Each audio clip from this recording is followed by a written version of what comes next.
வணக்கம். தாயகத்திலிருந்து விசேட செய்திகளுடன் இணைந்திருக்கின்றீர்கள். தாயகம், இலங்கை, சர்வதேச செய்திகளுடன் இணைந்திருக்கும் உங்கள் அனைவருக்கும் இனிய கணேசன் குரலின் வணக்கங்கள். தொடர்வது தலைப்புச் செய்திகள். பாரத பிரதமர் மோடிக்கு விசேட விருந்து. பல்வேறு இடங்களை தரிசித்து இலங்கையில் பல்வேறு ஒப்பந்தங்களை மேற்கொண்ட பாரத பிரதமர் பாரதம் திரும்பினார். பிரதமர் நரேந்திர மோடி புனித மகாபோதியை வழிபட்ட பாரத பிரதமர் ராமர் பாலத்தை ராம நவமியில் தரிசித்தார் பிரதமர் மோடி. இலங்கையினுடனான பாதுகாப்பு ஒப்பந்தம் தமிழ் மக்களுக்கு இழைக்கப்பட்ட துரோகம். பாரத பிரதமர் மோடியை சாடுகிறார் வைகோ. தேவாலயங்களுக்கு விசேட பாதுகாப்பு. பிரதமர் மோடியின் திருவோணேஸ்வர வழிபாடு திட்டமிட்டு தடுக்கப்பட்டது. அரசியல் நோக்கர்கள் ஆரூடகம். போதைப்பொருள் பாவனையை ஒடுக்க கோரி போராட்டம். முல்லை மாணிக்கப்புரத்தில் திரண்ட பொதுமக்கள். பாதுகாப்பு ஒப்பந்தங்களுக்கு சீனா எதிர்ப்பு தெரிவிக்கும் முன்னிலை சோசலிச கட்சி சுட்டிக்காட்டு.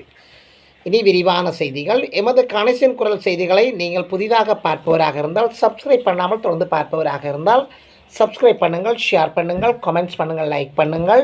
அருகில் இருக்கின்ற பெல் ஐக்கானை கிளிக் பண்ணி நாங்கள் போடுகின்ற காணொலிகள் அனைத்தையும் உடனுக்குடன் பார்க்கக்கூடியவாறான அந்த நோட்டிஃபிகேஷனை ஏற்படுத்தி கொள்ளுங்கள். பிரதமர் மோடிக்கு விசேட விருந்து. ஜனாதிபதி அனுரா குமார் திசாநாயக்காவின் அழைப்பின் பேரில் இலங்கைக்கு அரச பயணம் மேற்கொண்டுள்ள இந்திய பிரதமர் நரேந்திர மோடிக்கு கொழும்பில் உள்ள ஜனாதிபதி மாளிகையில் நேற்று முன்தினம் இரவு ஜனாதிபதியால் சிறப்பு விருந்து வழங்கப்பட்டது. புனித மகாபோதியை வழிபட்ட பாரத பிரதமர்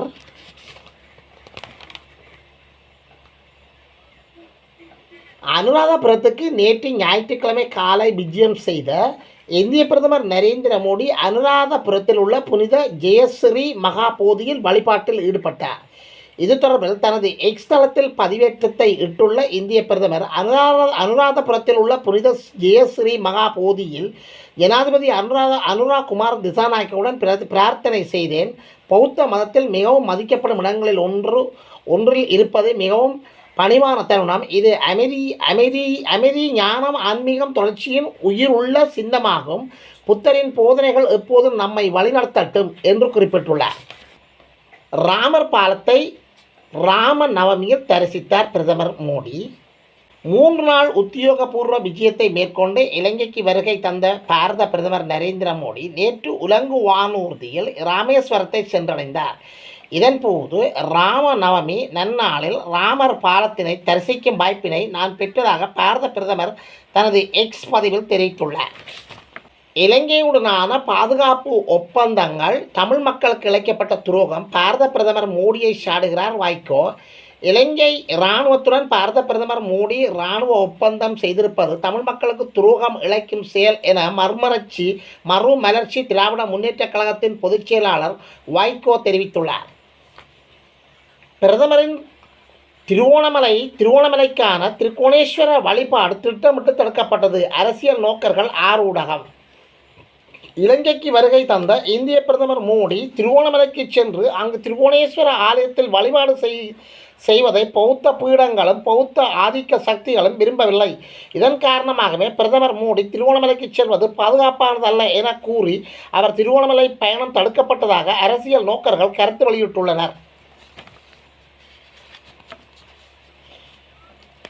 தேவாலயங்களுக்கு விசேட பாதுகாப்பு. எதிர்வரும் 20ஆம் தேதி உயிர்த்த ஞாயிறு தினத்தை முன்னிட்டு நாட்டில் உள்ள அனைத்து கத்தோலிக்க தேவாலயங்களுக்கும் விசேட போலீஸ் பாதுகாப்பு ஏற்பாடு செய்யப்பட்டுள்ளது.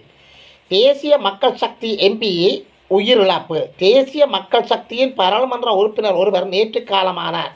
கேகாலை மாவட்டத்தை பிரதிநிதித்துவப்படுத்துகின்ற கோஷல ருவான் ஏ வீர வயது 38 என்ற பாராளுமன்ற உறுப்பினர் மாரடைப்பு காரணமாக உயிரிழந்துள்ளார்.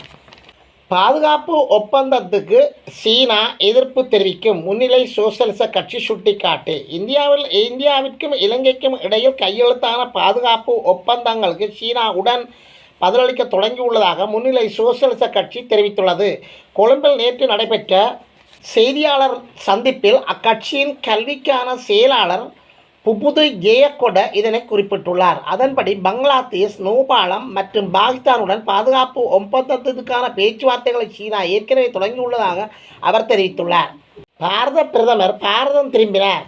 3 நாட்கள் உத்தியோகபூர்வ விஜயம் மேற்கொண்டு இலங்கைக்கு வருகை தந்த இந்திய பிரதமர் நரேந்திர மோடி நேற்று ஞாயிற்றுக்கிழமை நாடு திரும்பினார். ஜனாதிபதி அனுரா குமார திசாநாயக்காவின் அழைப்பின் பேரில் இலங்கை மற்றும் இந்தியாவுக்கு இடையிலான நூற்றாண்டு நட்புறவின் வளமான எதிர்காலத்திற்கான உறுதிப்பாடு என்னும் எண்ணக்கருவை உறுதிப்படுத்தும் வகையில் இந்திய பிரதமர் நரேந்திர மோடி கடந்த 4ஆம் தேதி மாலை இலங்கைக்கு உத்தியோகபூர்வ விஜயத்தை மேற்கொண்டிருந்தார். நேற்று முன்தினம் கொழும்பு சுதந்திர சதுக்கத்தில் அவருக்கு அமோக வரவேற்பளிக்கப்பட்டதுடன் ஜனாதிபதி அனுரா குமார திசாநாயக்காவுடன் சந்திப்பும் இடம்பெற்றது. இச்சந்திப்பின் போது இலங்கை இந்தியாவுக்கு இடையில் 7 புரிந்துணர்வு ஒப்பந்தங்கள் கைச்சாந்திடப்பட்டதுடன் வடக்கு கிழக்கு மலையக தமிழரசியல் கட்சிகளின் பிரதிநிதிகளுடனான சந்திப்பிலும் பிரதமர் மோடி ஈடுபட்டிருந்தார். ஐக்கிய இலங்கையில் தமிழ் சமூகத்துக்கு சமத்துவம், கௌரவ, நீதி நிறைந்த வாழ்க்கைக்கான இந்தியாவின் அசைக்க முடியாத அர்ப்பணிப்பை தாம் இதன்போது மீண்டும் வலியுறுத்தியதாகவும் இந்திய பிரதமர் நரேந்திர மோடி தனது பதிவில் குறிப்பிட்டுள்ளார்.